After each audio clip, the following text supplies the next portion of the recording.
James Cameron's 1984 film The Terminator soared to success with its future-shaking premise, unstoppable killing machine, and of course, Arnold Schwarzenegger's unforgettable performance. Naturally, this cinematic triumph led to a wave of imitators desperate to copy its blend of time travel, apocalyptic dread, and action. Directors hired muscle-bound leads like Dolph Lundgren or Jean-Claude Van Damme to mimic the T-800's unfeeling brutality. Some spin-offs introduced new ideas and imaginative dystopias where pockets of humanity fought oppressive regimes. Others fell short, turning out lackluster efforts and flimsy plots. Yet these were inspiring attempts, both laudable and laughable, and they held the interest of fans who craved more robotic carnage. In this video, we're going to be exploring the 15 best Terminator rip-offs from the 80s and 90s. Before we get into our explanation, we have a very small request. If you like our content, please support us by subscribing to the channel. It's a small click for you, but for us, it means a lot. Thank you. Let's begin.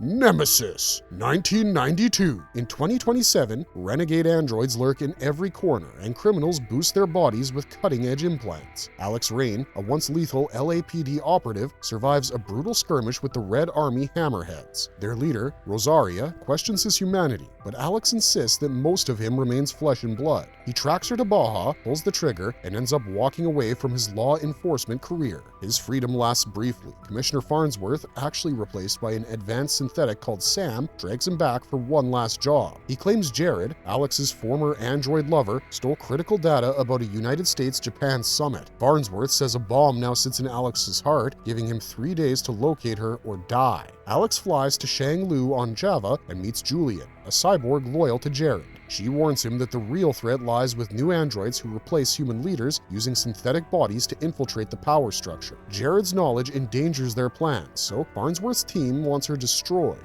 Julian removes a hidden surveillance device from Alex's eye and injects himself with a blocker that foils the bomb's remote trigger. She sacrifices herself in a raid, but not before handing Alex Jared's memory core. Max Impact, Rosaria's sister, brings Alex to the Hammerheads. He learns that they fight these synthetic intruders, but Farnsworth's men attack, killing many, including leader Angie Liv. Alex apparently blasts Farnsworth with a grenade launcher, though Farnsworth returns as a relentless skeletal machine. Alex defeats him at his secret hangar, but suffers grave injuries, confirming just how artificial he had become. He delivers Jared's core to a Hammerhead base so that they can destroy the duplication labs, but that sacrifice erases her memory. Back in Los Angeles, Alex confronts Farnsworth's ally Germain and guns him down. A letter from the original Farnsworth urges Alex to keep following his conscience. With Max by his side, he strides into an uncertain future. This film pours on a high-voltage blend of guns, cyber limbs, and futuristic chaos. Anyone who loves explosive shootouts and raw action should feel right at home. It revels in classic 80s and 90s sci-fi tropes where clunky special effects meet a persistent desire to astonish the audience. Some might find the acting stiff and the dialogue bristles with rough language, but that adds grit to the world of back-alley augmentations and renegade androids. The constant gunfights carry a brash energy that still packs a punch. Oliver Gruner's Alex Rain is a memorable anti-hero, torn between his diminishing humanity and the cold demands of a system he no longer trusts. Director Albert Pune's style leans on ceaseless motion and ambitious set pieces,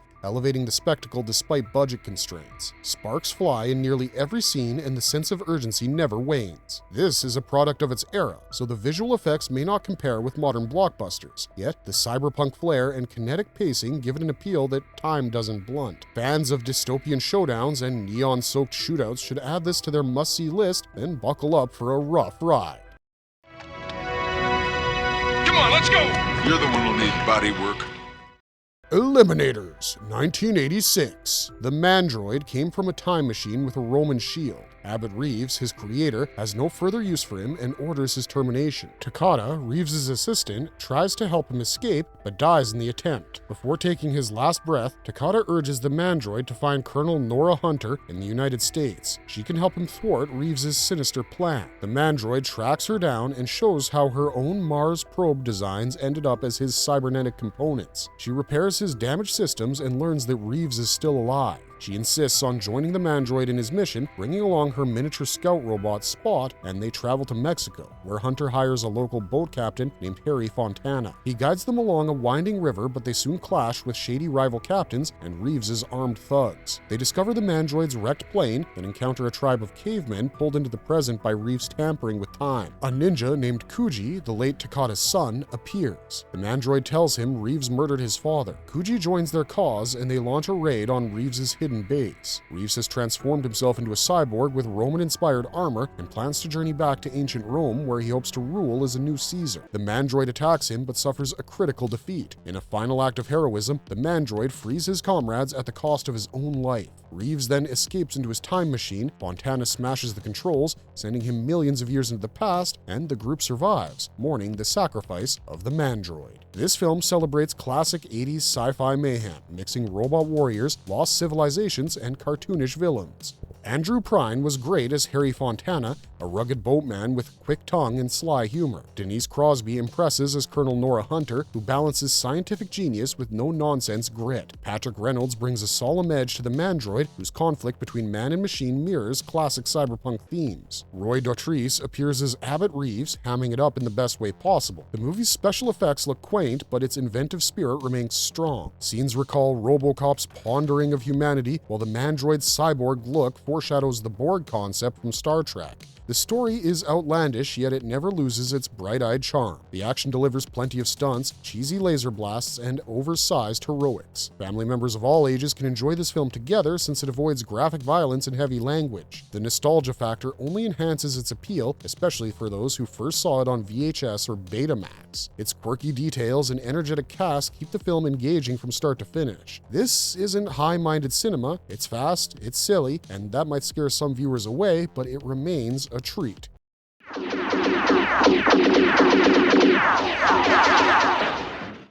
Gunhead, 1989. Tex-Mexium became the supreme energy source in the early 2030s. It powered every major city but fell under strict guard to prevent abuse. At the same time, essential materials for making new computers ran dry, and tech scavengers roamed the globe, hunting for valuable circuits. Their work drew them to a remote island called 8JO, once the base of Cybertech's advanced robotics facility. The site operated under an ingenious AI called Chiron 5, which turned on humanity and sparked a massive conflict. A specialized Gunhead battalion tried to stop Chiron 5, but failed to eliminate its guardian, Aerobot, and the world's powers left the island alone. In 2038, the scavenger vessel Marianne docks on 8JO. Captain Bancho and his team, Brooklyn, Babe, Barabbas, and Bombay, descend into the facility, while Boomerang and Boxer stay behind. Automated defenses wipe out Boomerang and Boxer. An elevator ambush claims Bancho and Barabbas. Brooklyn, Babe, and Bombay survive long enough to meet Sergeant Nim, a wounded Texas Air Ranger, after a biodroid that stole a vial of Tex-Mexium. Bombay is soon killed by that same biodroid.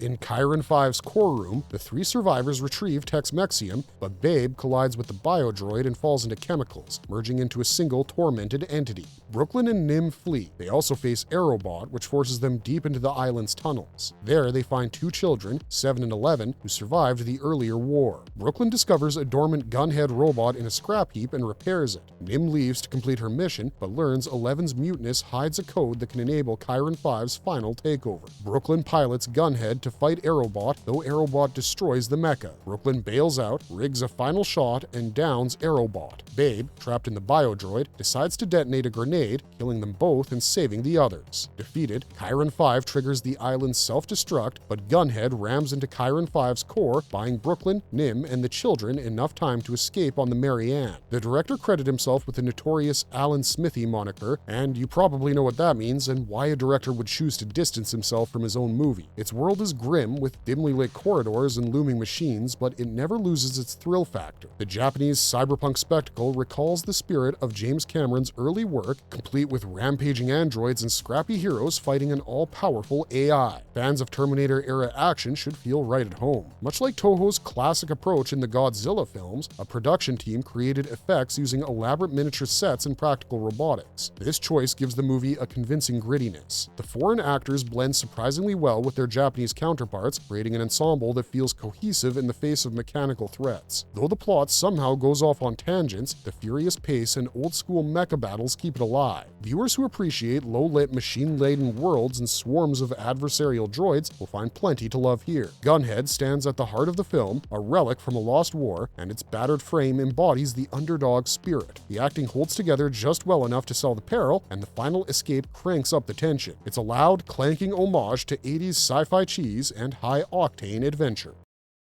Self-preservation. Self.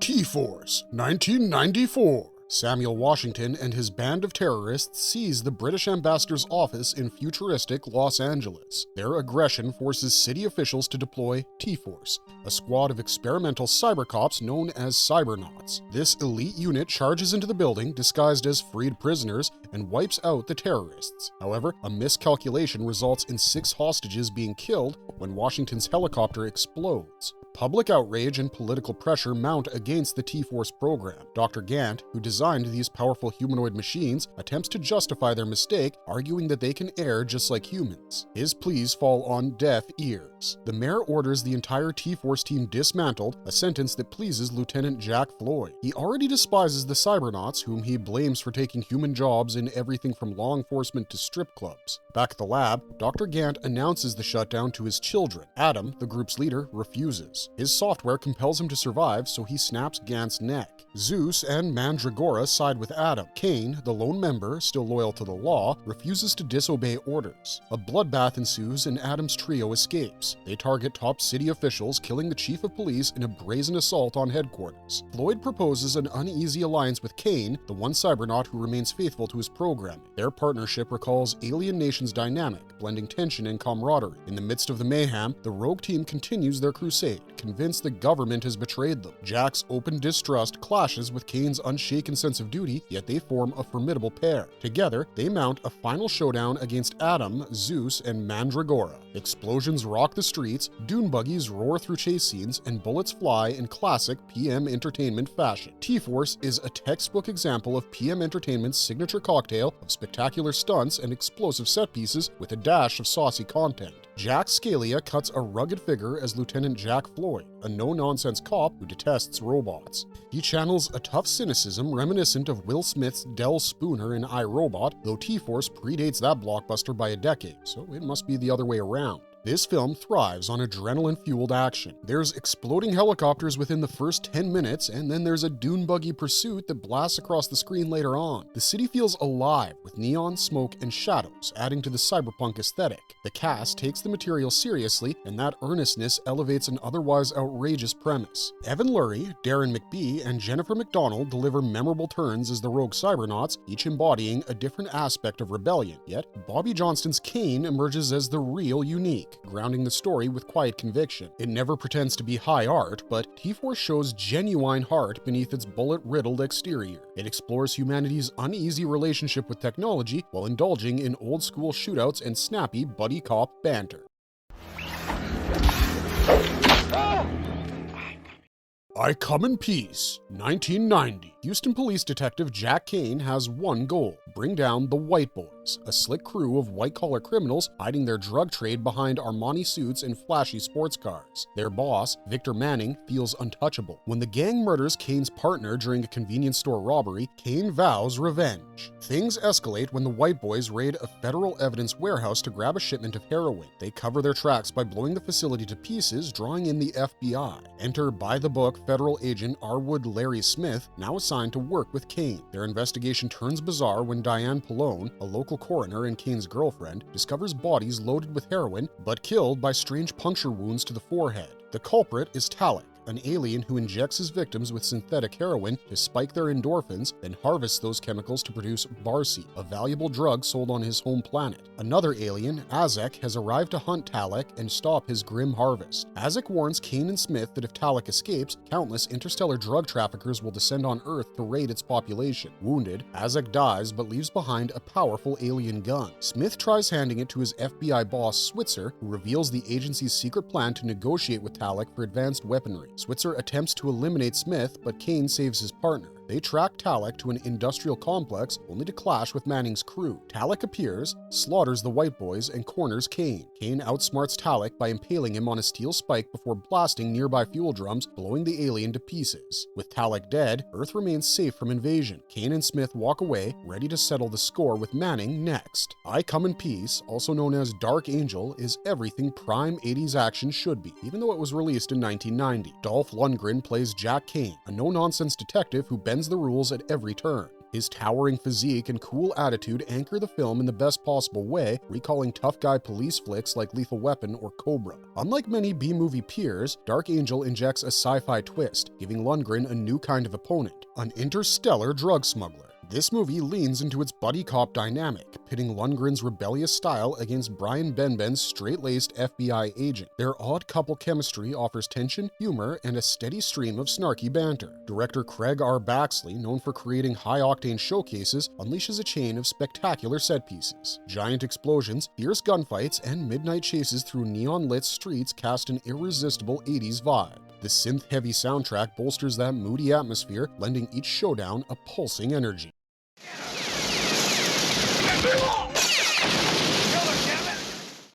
Lady Terminator. 1989. The Queen of the South Sea, an ancient goddess, lures men and uses a mystical serpent within her body to devour their genitals. Ouch. One man seizes that serpent, which transforms into a dagger. Furious at the theft, the queen curses his future descendants. In 1989, Tanya, an anthropologist, investigates this old legend. Her research leads her to the queen's underwater domain, where she is restrained and penetrated by a serpent that allows the queen's spirit to inhabit her body. Tanya comes under the queen's influence and unleashes chaos in a nightclub, mowing down unsuspecting patrons. She sets her sights on Erica, a rising pop star and heir of the man who angered the queen centuries ago. Detective Max McNeil tries to stop Tanya's rampage, but loses several officers when she invades police headquarters. After surviving one of her attacks, McNeil and Erica share a moment of passion in the woods. Tanya tracks them again and appears undeterred by flames from a car's explosion. He remains hell-bent on killing Erica. In the final confrontation, Erica retrieves her ancestor's dagger and thrusts it into Tanya's body, banishing the queen's spirit for good. Tanya falls dead, and Erica's lineage is saved.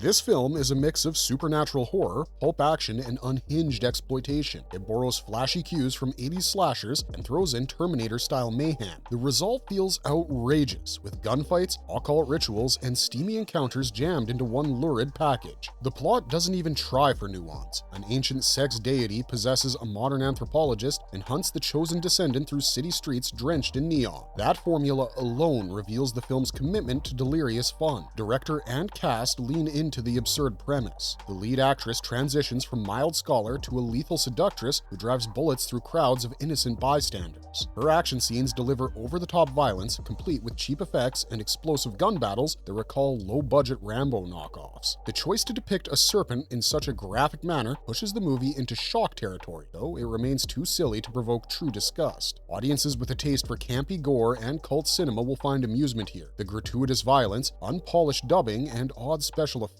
guarantee a rowdy group viewing. Purists who crave refined storytelling may balk at the script's leaps in logic, yet it's hard to ignore the unrestrained spirit that defines this twisted guilty pleasure.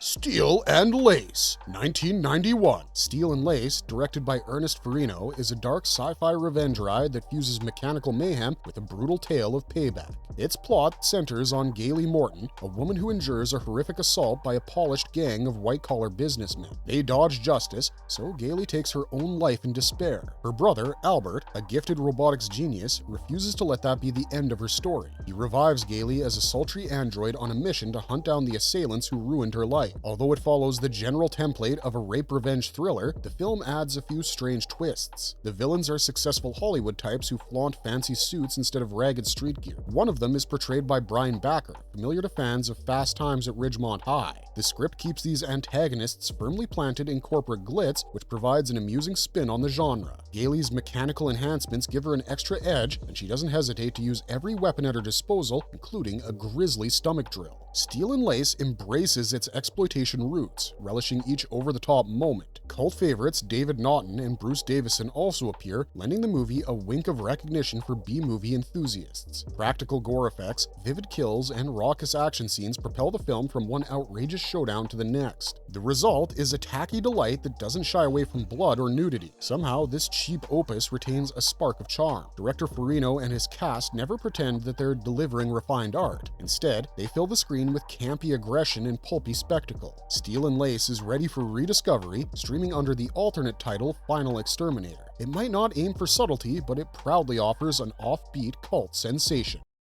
Solo, 1996. Solo is an advanced android built by a cutting-edge military program. General Haynes sends him to a Central American war zone to eliminate guerrilla insurgents, and yet an unexpected glitch arises. Solo develops empathy and refuses to kill innocents. After disobeying orders, he flees in a helicopter and crashes into dense jungle territory. His main power core sustains damage, and so he relies on a backup source, which drastically reduces his strength. He finds shelter in a small rural village that lives under constant fear of a local warlord, Rio, and his band of fighters. Solo barters his defensive skills for access to the village's makeshift generator. The residents once used it to watch television, but now they use it to recharge Solo's systems. He bonds with a young boy named Miguel, who teaches him how to bluff, a skill that proves crucial. Military satellites detect Solo's skirmish with Rio. Colonel Frank Madden leads a covert team to retrieve or destroy the rogue android. Dr. Bill Stewart, Solo's creator, attempts to reason with him. Madden betrays Stewart, leaving him gravely wounded. Solo endures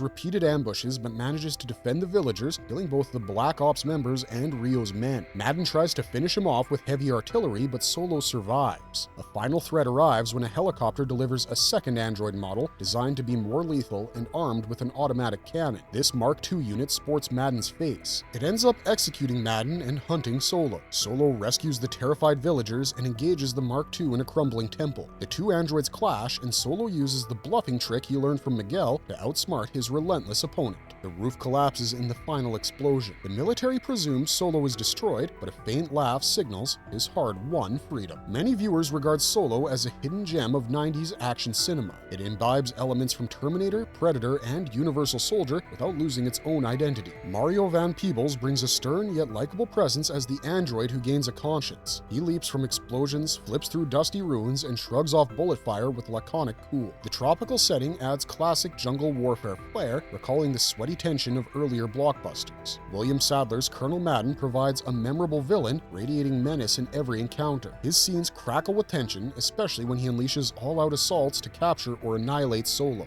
A brief appearance by a young Adrian Brody and the enthralling stunts amplify the movie's cult status. Gunfights, rickety rope bridges, and last-second helicopter escapes keep the momentum high. The second half piles on bigger showdowns until the final android versus android brawl. This is one of those movies that deserves an immediate sequel. Those who favor 90s nostalgia hold this film close. Its breezy action, straightforward heroics, and vivid practical effects still entertain in an era of heavy computer imagery.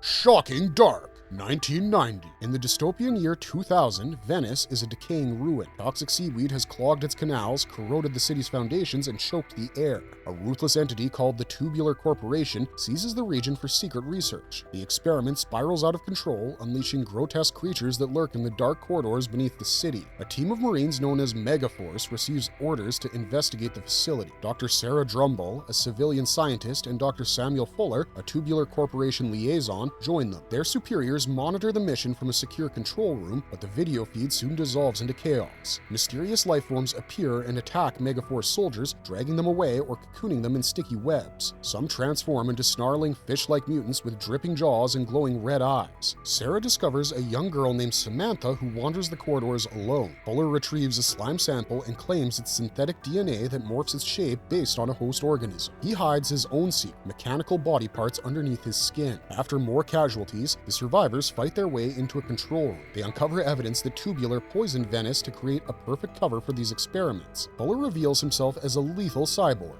and he triggers a self-destruct sequence that will contaminate the entire planet if the base explodes. Sarah and Samantha seek an escape route. The monstrous mutants stalk them, and Fuller hunts them with a single-minded intent. They stumble upon Tubular's hidden time machine. The system counts down and everything detonates around them, and they're hurled back to 1989 Venice, a city still intact. Fuller follows, but Sarah turns the time device against him. He disappears in a swirl of sparks, and Sarah and Samantha vow to warn humanity of the future they left behind. This film borrows heavily from Aliens and The Terminator and stirs in its own peculiar elements. The setup feels like a carbon copy: grim corridors, an outmatched military squad, and a silent menace lurking in the shadows. Scenes mimic the iconic tension of the Alien franchise, but the rubber creatures resemble fish-man hybrids that drool foamy slime. There's an endearing clumsiness to these practical effects. Actors scream at non-existent threats or stumble through dark sets, which adds unintentional humor. The shift into a Terminator riff arrives late. The script reveals a hidden cyborg operative brandishing unstoppable strength. His calm pursuit evokes a budget-minded T-800. A jarring leap to time travel cements the film's attempts at homage or blatant theft, right down to a final chase through city streets. Scenes zip from grimy bunkers to watery ruins and leave viewers wondering which classic film they're going to be ripping off next. The acting feels amateurish, but that ineptitude fuels the movie's charm. Dialogue stumbles between hammy declarations and accidental comedic timing. Despite glaring flaws, the production stays watchable.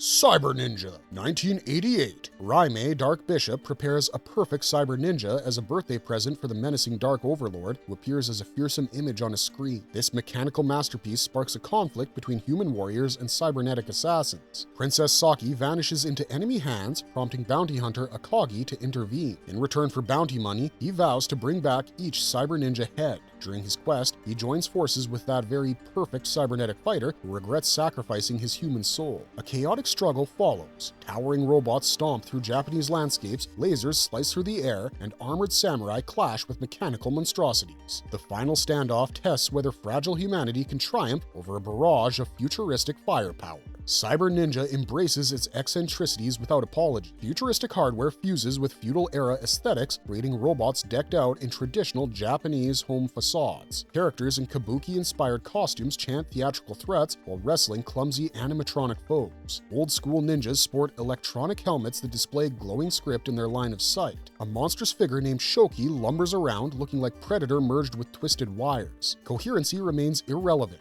overshadowed by a visual buffet. The film plays like a live-action anime, loaded with frantic sword duels and haphazard laser bolts. It stems from a Namco video game, so its outlandish style seems predestined. Though the narrative never slows enough to explain itself, the costumes and special effects exude serious effort and creativity. Audiences who crave pure weirdness will savor the clashing images. Others will either dismiss its slapdash approach or laugh at its unbridled mayhem. Fox Lorber somehow released this film in the States, bundling silly dubbing and over-the-top motion with zero context. Viewers who enjoy baffling genre collisions will appreciate the spirited design, the delirious pacing, and the zany mashup of swords and beams. For fans of unfiltered Japanese oddities, Cyber Ninja hits the mark.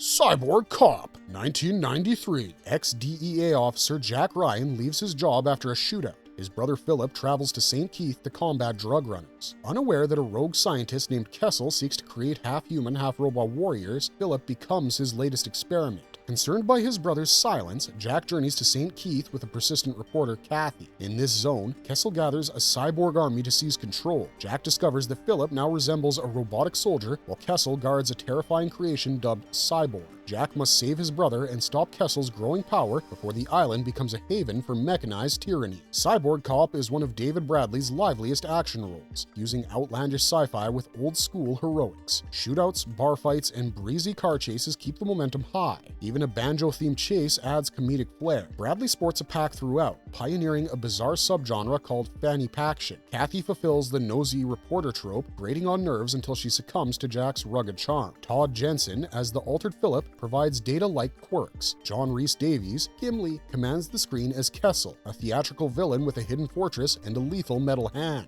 Director Sam Furstenberg, known for crisp pacing, ensures no lull lingers. Stunts and explosions have a solid 90s charm. Reggae beats mingle with questionable dubbing for a lively tapestry. The unstoppable cyborg creation brings a menacing challenge to the film. In the last act, the dirt bikes roar into the showdown, sealing this film's place among B-movie curiosities. Cyborg Cop may never eclipse bigger budget productions, but it carries a spirited energy that invites repeat viewings.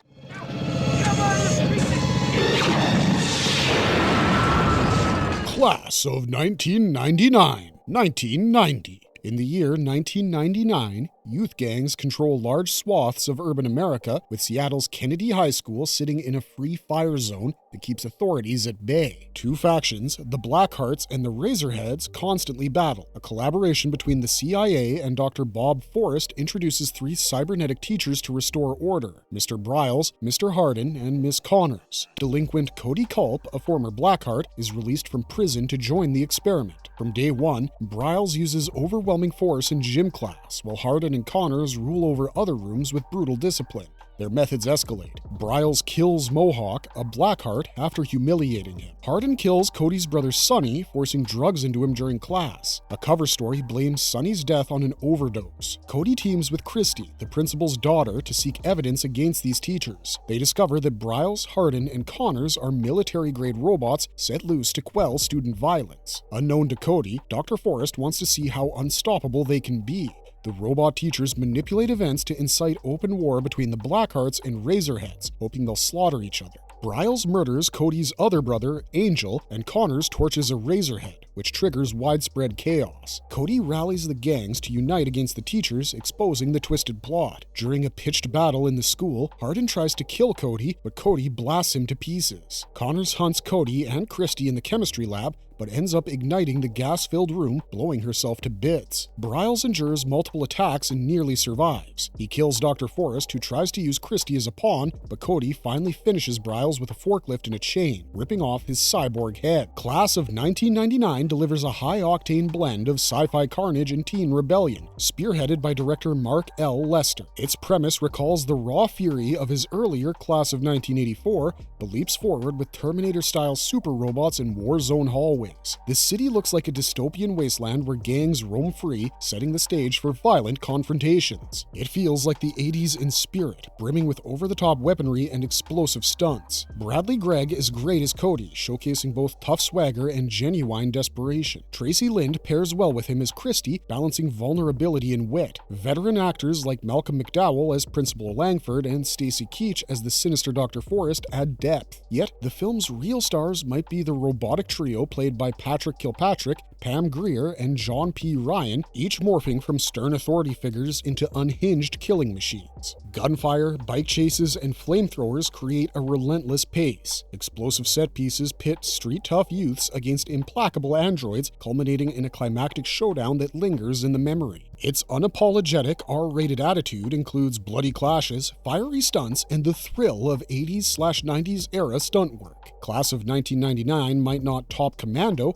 but it secures a cult status among sci-fi action fans.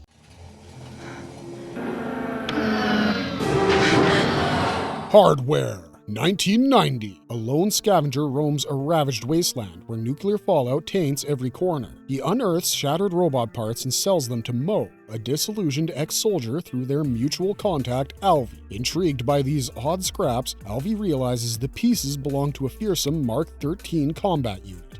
Unaware of its deadliness, Mo gifts the still intact head to Jill, a metal sculptor and his lover. She incorporates it into an abstract piece, never suspecting the machine can self-reactivate. Alvy frantically tries to warn Mo about the Mark 13's lethal design and hidden purpose. By the time Mo returns to investigate, he discovers Alvy's corpse and learns that the robot was built for mass genocide under a secret government plan. Meanwhile, Jill faces the Mark 13 alone, which drains her apartment's power supply and rebuilds itself with her sculptures. The robot attacks her, sealing the apartment's doors and murdering their sleazy neighbor Lincoln when he intrudes. Mo and his friend Shades, who's lost in a drugged haze, join a private security squad to rescue Jill. Gunfire rips through the walls, apparently halting the Mark 13. The machine revives, fatally injecting Mo with a potent neurotoxin that induces blissful hallucinations until he dies. Jill retreats and searches for a way to disable her stalker. She hacks into its systems and discovers moisture can cripple the Mark 13. She lures it into the bathroom and blasts it with scalding water. The robot shorts out, leaving Jill to confront the aftermath.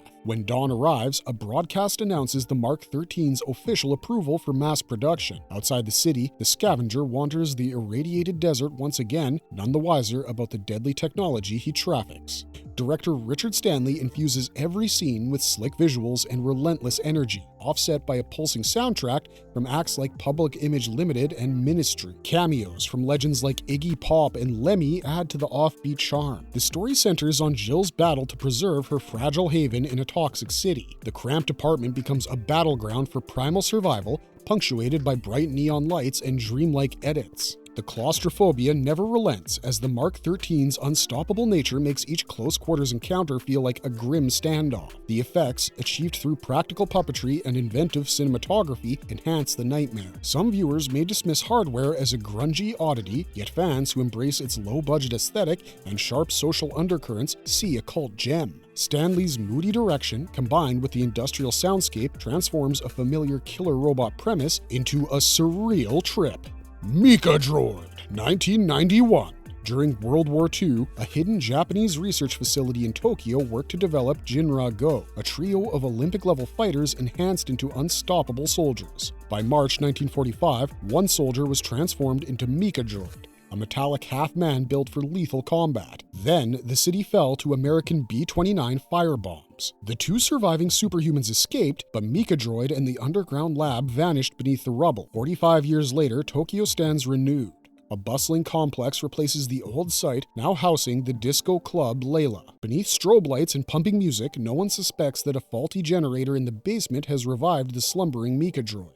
Powered back to life, the cyborg wanders dank corridors, slaying anyone who enters its domain. Night after night, the disco patrons dance above a killing machine. Screams echo in abandoned sublevels as Mika Droid unleashes the violence it was meant to deliver in wartime. Survivors attempt to uncover the creature's origin before it spills onto the streets. They discover a secret from decades past, a forbidden science project harnessed to forge a perfect soldier. At last, Mika Droid's unstoppable thirst for blood threatens to tear down the entire city once again, unless someone finds a way to end the nightmare. Project Shadow Chaser, 1992. In the not-so-distant future, Romulus the cyborg and his terrorist squad seize control of a hospital. They capture the president's daughter, played by Meg Foster, who refuses to act like a helpless victim. The FBI panics and decides to thaw out the hospital's architect, believing he can access the building's secrets. Unfortunately, they grab the wrong man, De Silva, a convict serving time for murder. De Silva feigns cooperation in exchange for a pardon. When the FBI agents die in the operation, De Silva and the president's daughter must outmaneuver Romulus and his brutal henchmen. Joss Ackland appears as the scientist who created this silver-haired machine. Project Shadow Chaser borrows ideas from Die Hard and the Terminator, yet it retains a certain B-movie spark. John Ayers, known for helming the teen slasher Ripper, keeps the pace steady, though the production never aims for blockbuster spectacle. Martin Kove as De Silva carries enough gruff charm to stand apart from your standard action hero. Frank Zagarino's stiff presence works in his favor, making Romulus a believable, unfeeling cyborg. The film's biggest hurdle lies in its average camera work and routine fight scenes. Nothing dazzles, but nothing flops so badly that it becomes laughable. The script delivers frequent corridor chases and tough guy one-liners, reminding viewers of past classics. Meg Foster's unique eyes lend an eerie look to her determined role as the captive who refuses to remain idle. She and Kove share some banter that helps fill the quiet moments. Longtime genre fans might appreciate the familiar elements, from computer terminals to last-minute heroics. The modest budget never soars, but it does cover the basics. You get mild gunplay, a handful of explosions, and an unstoppable villain. Project Shadow Chaser never attempts deeper themes. It focuses on a lean premise, a relentless android, a reluctant hero, and a hostage who fights back. It's serviceable action fare for a casual evening. Marvelous verdict! Unfortunately, that's all we got for you guys for this one, so we'll see you next time. But if you liked our content, don't forget to leave a like and subscribe to us if you haven't already. Thanks for watching, stay safe out there, and have a marvelous day.